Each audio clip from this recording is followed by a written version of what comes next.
반갑습니다. 사람들이 모르는 부동산 투자 사이클. 자, 제가 제목에 조금 코믹하게 썼습니다. 제가 알려준다고. 부동산 투자 사이클, 부동산 사이클이 앞으로 어떻게 되는지 저도 궁금하고 여러분들도 많이 궁금할 거예요. 네, 이거를 주식시장하고 비교를 해서 한번 유추를 한번 해보도록 하겠습니다. 부동산 시장 경기 순환 이 사이클입니다. 일반적으로는 이렇게 가죠. 저점과 고점과 정점을 오고 가고 또 정점을 찍은 다음에 또 저점으로 내려가죠. 이것이 계속 무한 반복이 됩니다. 그런데 부동산 시장의 경기 사이클, 경기 순환 사이클이 상당히 장기간 움직입니다. 네, 그래서 조정받는 시간은 작고 상승하는 시간은 매우 길게 나타나는 게 부동산 시장의 사이클이다. 이렇게 보시면 되고, 자, 여기서 우리가 조금 더 앞으로 유출을 해야 될 부동산 시장의 사이클을 보려면은 현재 상황을 좀 봐야 될 것 같습니다. 주식시장 같은 경우는 1파에서 5파까지 상승 파동이 있겠죠. 거기서 연장 파동이 계속 나오는 경우가 많습니다. 원래는 1파에서 5파까지 1, 3, 5파가 상승 파동이고 2파, 4파가 하락 파동인데 이 연장 파동이 나오는 경우는 7파까지 9파까지 나오게 됩니다. 부동산 시장 같은 경우는 주식 시장하고 다르게 매우 장기간으로 움직여서 1파부터 5파까지 상승을 자연스럽게 만들죠. 명확하게 만드는 경우가 많다. 이렇게 보시면 됩니다. 이거를 우리가 여러 가지 요소를 통해 가지고 부동산 시장의 이 사이클들이 앞으로도 어떻게 이어갈지를 한번 더 유추를 해보도록 할게요. 이 그림은 전 세계 통화량 추이를 나타낸 겁니다. 이게 지금 2020년도죠. 2020년도 1월까지 까지 정도만 나타냈으니까 올해 2020년도에 제가 알기로는 7월입니까? 8월경에 국내외 이 통화량 추이가 M2죠. 이게 3,100조를 돌파를 했습니다. 그래서 약 한 7개월 정도 사이에 1,000조가 100조죠. 3,100조니까 100조가 정도가 증가를 했습니다. 그래서 전 세계로 보면 이게 88조 가까이 됐나? 아마 거의 한 그거까지 될 거예요. 그래서 지금은 1,010경이 넘어간 상황이고 현재도 계속 통화량은 국내외 포함해서 통화량은 계속적으로 증가하고 있습니다. 2020년도에 7월 정도가 3,100조를 넘겼으니까 국내 시장요. 올해는 한 3,200조에서 많으면은 3,200, 250조 그 정도까지도 올라갈 가능성이 큽니다. 그래서 현금 가치 하락은 계속적으로 지속되고 있다. 이렇게 보셔야 되고, 금리 추이는 보시는 것 같이 마찬가지예요. 2019년도에서부터 1.5%에서 7월까지 0.5% 기준금리입니다. 정책금리 7월을 만들어 놓고 현재까지 계속 0.5% 유지가 되고 있다. 네, 동결되고 있다. 그렇게 보시면 되고, 여기서 금리가 상승으로 턴하기에는 여러 가지 여건들 상으로는 힘들 것 같습니다. 전 세계도 마찬가지고 기준금리인 FRB에서 기준금리 자체를 2023년, 2024년까지 상향을 한다는 것이 예고가 된 게 없기 때문에 당분간은 한 2, 3년 정도는 계속적으로 저금리 추세, 거의 제로금리에 가깝죠. 제로금리에 가까운 금리는 유지될 가능성이 크다. 유추를 계속 가봅니다. 지금 상황들을 보고. 시중 유동성 광의통화 M2 아까 말씀드렸죠. 8월이네요. 8월 달에 3,100조를 넘겼죠. 네, 8월 달에 3,100조를 넘겼고 2000년입니다. 작년 3월 기준으로 해서 한 100조 정도 넘겼습니다. 그래서 올해 2021년경은 3,250조에서 3,300조까지 많으면은 3,250조 정도까지 한 150조 정도는 증가할 것으로 예측을 하고 있습니다. 네, 그래서 자산시장의 버블이라든가 자산시장의 상승 추세는 현금 가치의 하락, 현금 통화, 광의 M2의 통화량의 증가에 따라서 이런 추세는 계속 지속될 것 같다. 네, 자산시장으로의 쏠림 현상은 지속될 것이다. 화폐가치 하락은 또 계속적으로 지속된다. 이렇게 보셔야 된다. 여기서 중요한 게 이겁니다. M2가 M1이 M2 대비의 비중이 어느 정도 차지하냐. 이 부분을 우리가 또 봐야 되죠. 그래서 M2라는 거는 완전 현금성 자산, 현금성 통화를 얘기합니다. 네, 그래서 M2의 대표적인 게 화폐, 네, 현금, 이거 뭐 요구불 예금 그런 게 되겠고, 우리가 M2로 가면 광해 통화죠. 여기는 뭐 예적금이라든가 네, 그런 게 이제 바로 현금화할 수 없지만 현금화될 수 있는 부분들이 네, 수일 내로 현금화할 수 있는 뭐 현금이라고 할 수 있습니다. 예금 같은 거. M2 같은 경우는 바로 지금 인출할 수 있는 돈이에요. 바로. 자, M1이 M2의 비중에서 차지하는 것들이 비율이 35.9%나 됐다는 얘기입니다. 여기서. 코로나가 터진 이후 2020년부터 네, 2019년도부터 시작해갖고 M1이 굉장히 비중이 커졌다는 얘기입니다. 이게 상당히 의미하는 게 높아요. 당장 현금으로 쓸 수 있는, 투자할 수 있는 돈이 전체 대비 M2에 비해서 상당히 높다는 것은 자산시장의 쏠림 현상을 가중시킬 수 있다는 얘기입니다. 네, 이거를 우리가 이제 차트로 잠깐 볼게요. 이 부분을 여러분들이 잘 보셔야지 부동산 시장의 사이클, 주식 시장의 사이클을 우리가 예측할 수 있습니다. M1 그리고 M2가 있습니다. 네, M2 같은 경우는 뭐 정기예금이라든가 이건 당장 현금화할 수 있는 돈이 하죠.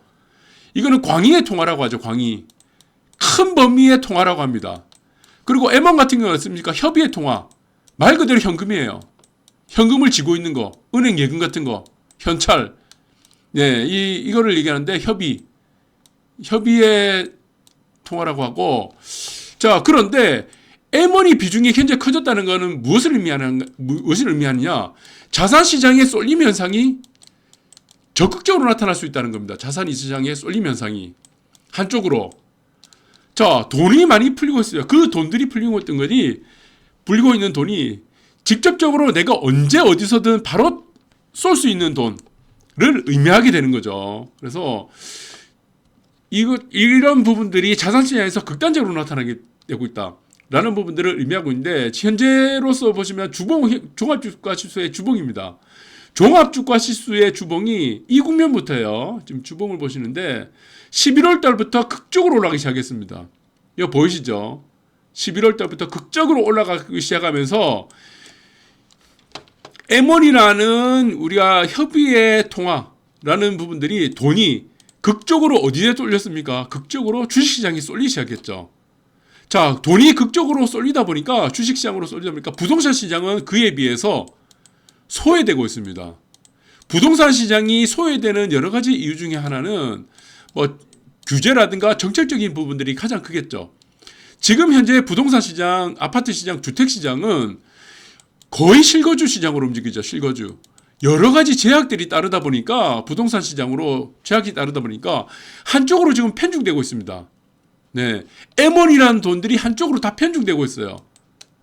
사실은 부동산과 주식시장이라든가 이런 부분들이 골고루 가야 되는데 극단적으로 나타나고 있습니다. 이런 극단적으로 나타나는 부분들이 주식시장으로 이렇게 만들어지고 있다는 겁니다. 지금 일봉으로 보는 주식시장입니다. 이렇게 만들어지고 있다는 거예요.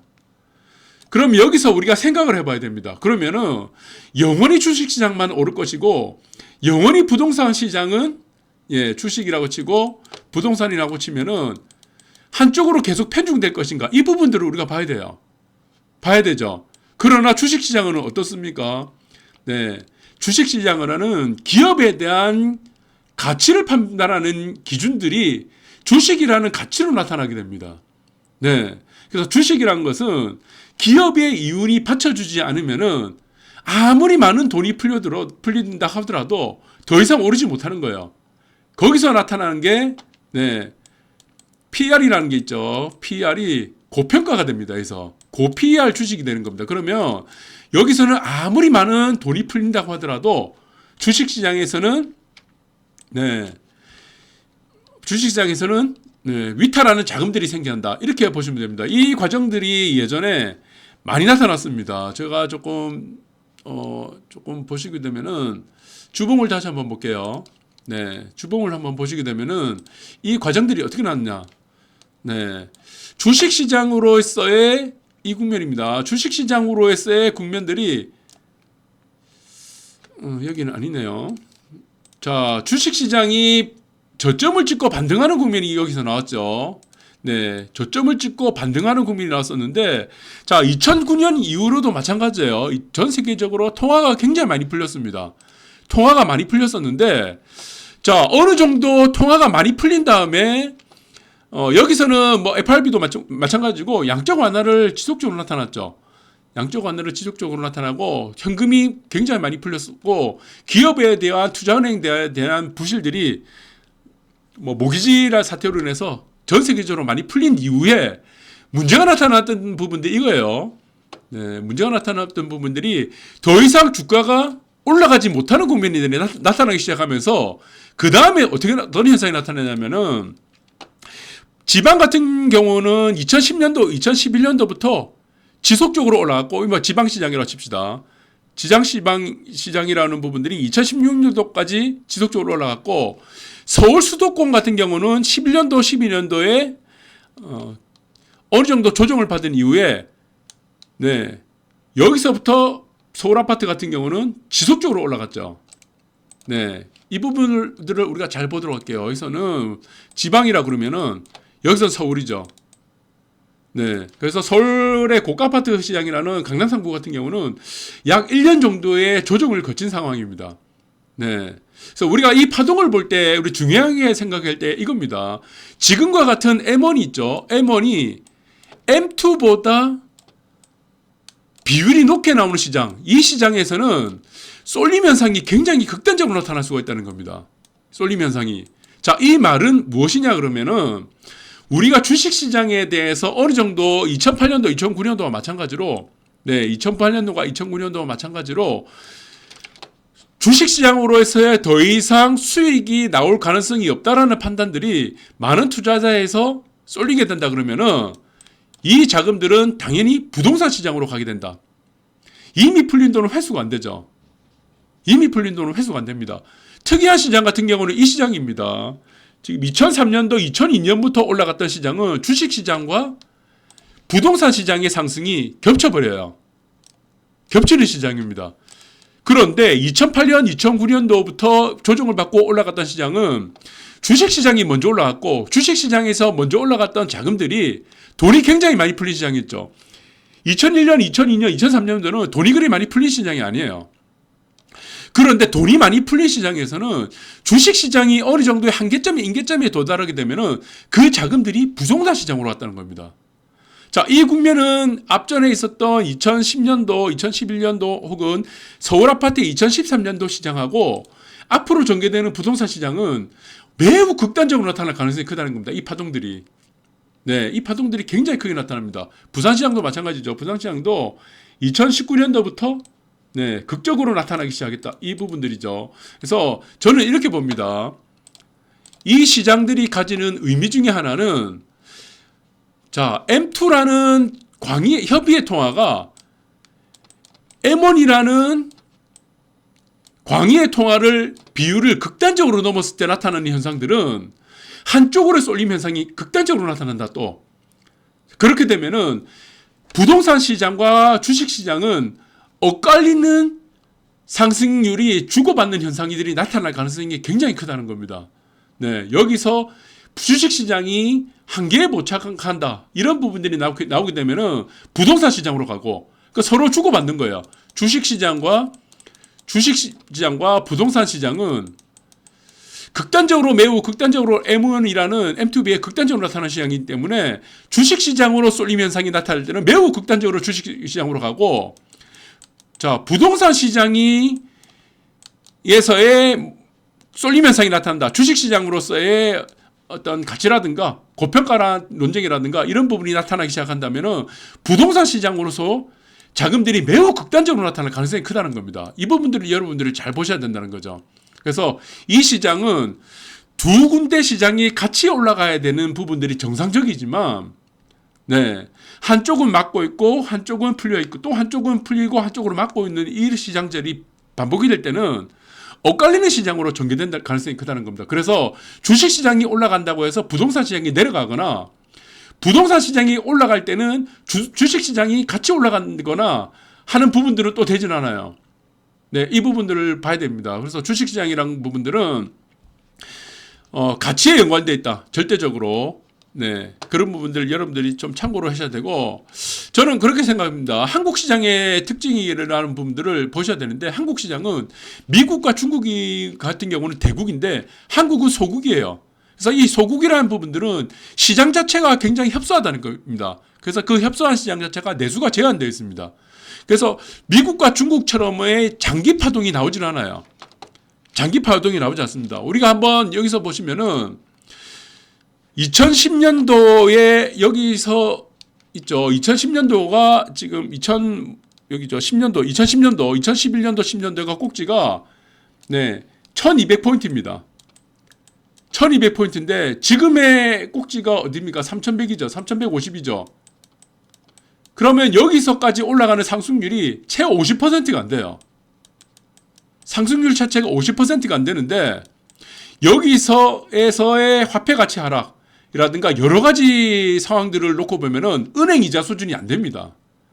주식시장, 한국의 주식시장은 매우 소국이죠. 대국이 아닙니다. 주식의 수익률 자체가 결론적으로 따진다고 한다면은 은행 이자 수익률을 능가한 적이 거의 없습니다. 기간도로 따지고 보면요. 근데 사람들은 매우 착각을 많이 해요. 주식시장을 우리가 투자를 장기간 하면은 돈을 벌 것 같지만 대한민국의 주식시장은 장기 투자를 해서 성공하는 시장은 절대 아닙니다. 이게 항상 핵심 포인트예요. 그리고 결론적으로 따진다 그러면은 통화량을 계속 풉니다. 화폐 가치는 떨어지고 있는데 결론적으로 화폐에 쏠림 현상은 어디로 가느냐? 부동산으로 갑니다. 결국에는 10년 주기로 따졌을 때 8년은 항상 부동산으로 가요.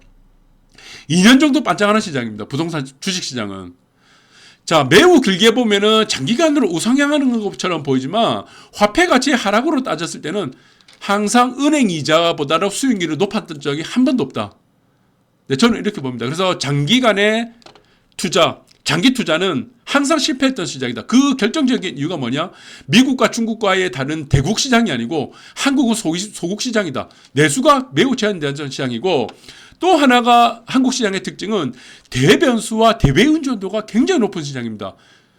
이 이유도 마찬가지죠. 첫 번째와 귀결됐죠. 내수가 제한됐기 때문이죠. 그래서 대외 수출 의존도가 매우 높은 시장이고 또 한 가지 이유는 뭐냐? 한 가지는 뭐냐? 한국 시장 화폐 가치의 하락이 매우 크게 나타납니다.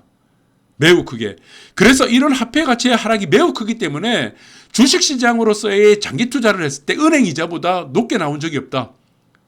높게 나올 수가 없는 거예요. 그래서 한국 시장에서 장기 투자는 거의 대부분 실패합니다. 99% 사람들이 매우 실패하는 시장이 된다.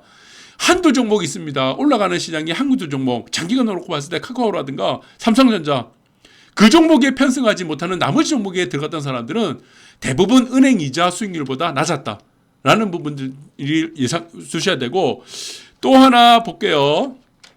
자, 한국의 주식시장 마찬가지로 또 여기서는 부채 레버리지를 봐야 됩니다. 부채 레버리지. 자, 부채 레버리지 순위를 봐야 되는데 부채가 어디가 가장 높은가 합니다. 부채가 가장 높은 순위가 있을 때 그 시장은 상대적으로 장기간에 움직이는 시장이 아니었습니다. 레버리지가 높을수록 하락이 나타날 때도 극단적으로 나타나요. 네, 우리가 일본의 부동산 시장도 봤죠. 일본의 부동산 시장도 아파트 가격이 있으면 그 아파트 가격에 110%, 120%가 대출을 해줬어요. 2008년도 서브프라임 터졌을 때도 직장이 없는 사람, 소득이 한 푼도 없는 사람들한테도 아파트 대출을 80%까지 해줬습니다. 다 무너졌어요. 결론적으로 다 무너집니다. 레버리지가 큰 시장은 결론적으로 다 무너져요.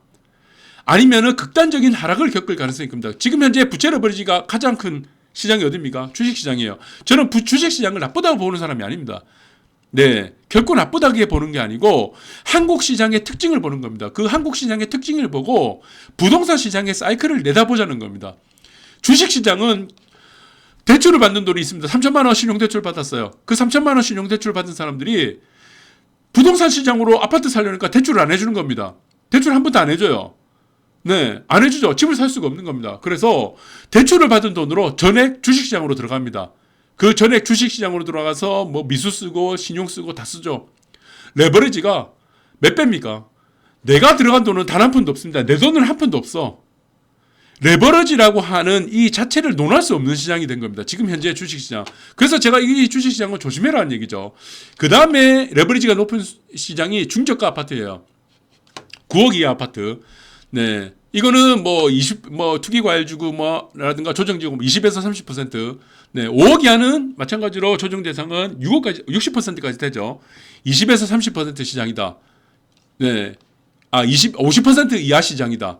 그럼 6억 이상 시장은 20에서 30%의 레버리지만 갖고 있는 시장이 되고 15억 이상의 강남 아파트 시장은 어떻습니까? 레버리지가 단 한 푼도 없죠. 한 푼도 없습니다. 여기서 부채가 한 푼도 없습니다. 15억 이상은 대출이 아예 안 되니까.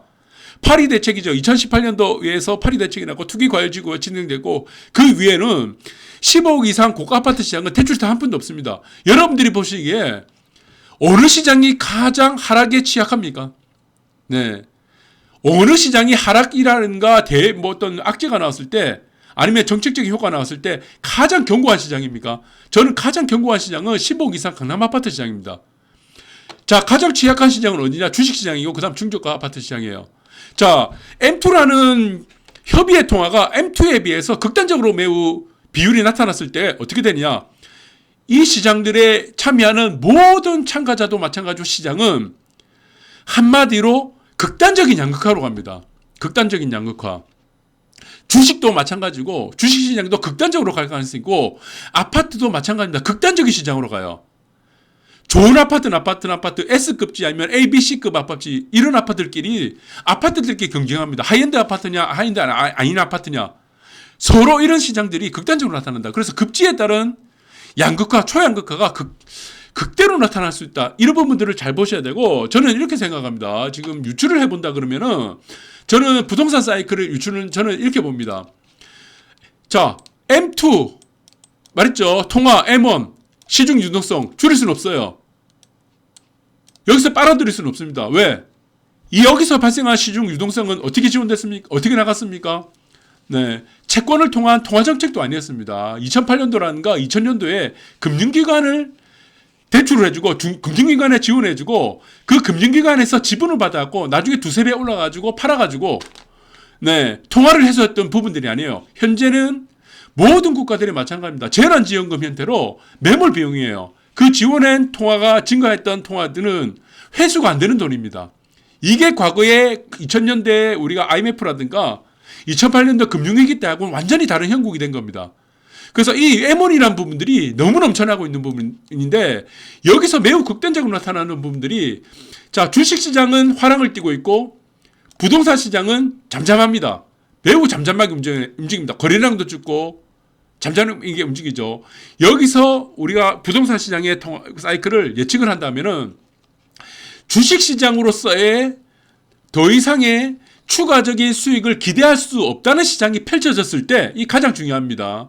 펼쳐졌을 때, 이 수많은 3,100조에 넘어가는 현재는 3,100조고, 저는 3,250조 정도를 보고 있습니다. 올해는. 이 3,250조라는 이 돈들은, 특히 M1이라는 바로 투입될 수 있는 돈들은, 네, 부동산 시장으로서의 매우 견고한 시장으로서 매우 스테이블하고 안정적인 시장으로 갈 가능성이 크다. 그래서 올해부터 마찬가지입니다. 부동산 시장의 주 사이클은 저는 급등하는 시장은 아니라고 봅니다. 급나가는 시장은 나오기 힘들고 급등하는 시장이 아니고 매우 안정적으로 스테이블하게 장기간 올라가는 시장이라고 보고 있습니다. 여기서 무엇이 나타나냐? 초양극화가 나타난다고 보고 있습니다. 예, 초양극화. 네. 아까도 말씀드렸죠. 네, 이 레버리지, 부채의 레버리지가 너무나 다르게 나타납니다. 너무나 다르게.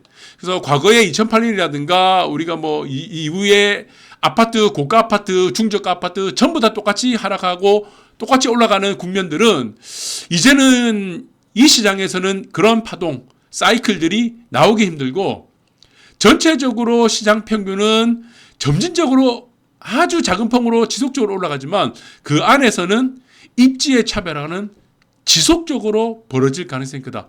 자, 저는 이렇게 보고 있습니다. 여러분들 참고해 주시기 바라고 제가 분석하는 제가 보는 관점들이 항상 맞다고 보지는 않습니다. 여러분들이 참고만 해 주셨으면 합니다. 감사합니다.